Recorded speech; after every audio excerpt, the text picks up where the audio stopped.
Donc voilà, l'idée c'est de faire une version différente à droite. Mais avant ça, on va peut-être zoomer en arrière, Alt roulette, parce que vous avez la page ici A4, et il faut bien comprendre que dans Illustrator, ce n'est qu'une référence visuelle. La page, on peut modifier sa dimension, ça n'a pas d'importance, parce que généralement on utilise ce qu'on fait dans Illustrator, on l'utilise ailleurs, dans InDesign pour finaliser, c'est un logiciel de mise en page, ou dans un autre document Illustrator.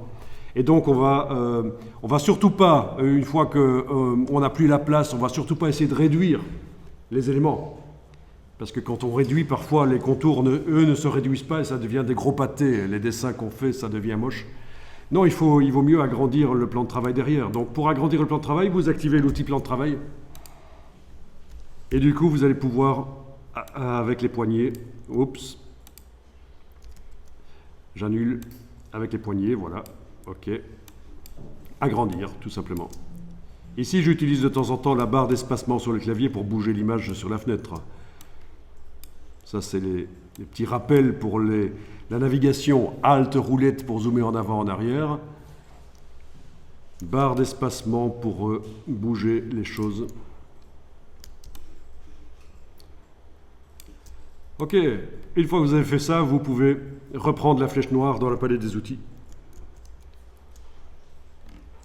Et donc l'idée ici, c'est d'activer maintenant le travail sur cette forme-là, de la silhouette de droite.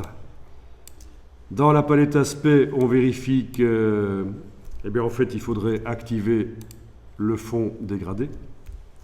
Et vous allez pouvoir tester l'application d'autres dégradés, ou alors tester la manière dont ce dégradé s'applique avec l'outil dégradé. Avec l'outil dégradé, vous tracez et vous décidez comment le dégradé se met. Voilà, donc on n'a même pas deux dégradés différents sur les deux modèles, on a le même dégradé mais appliqué différemment. Et ça fait partie des recherches qui peuvent être faites.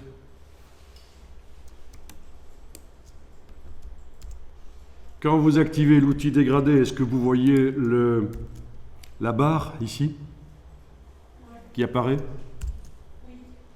OK. Ah, si vous ne la voyez pas, pendant que l'outil dégradé est activé, vous allez dans le menu affichage et vous demandez afficher l'annotateur de dégradé.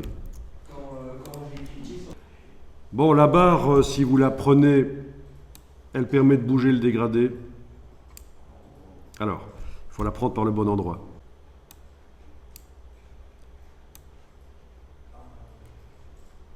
Voilà. Vous la prenez par l'extrémité, par exemple. Et donc là, c'est une autre manière d'appliquer le dégradé et de faire des tests.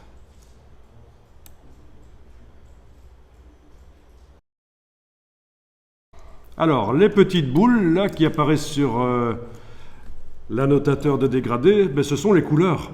Et c'est vrai qu'on pourrait double-cliquer sur une couleur, sur une boule, et modifier la couleur à un endroit ou l'autre.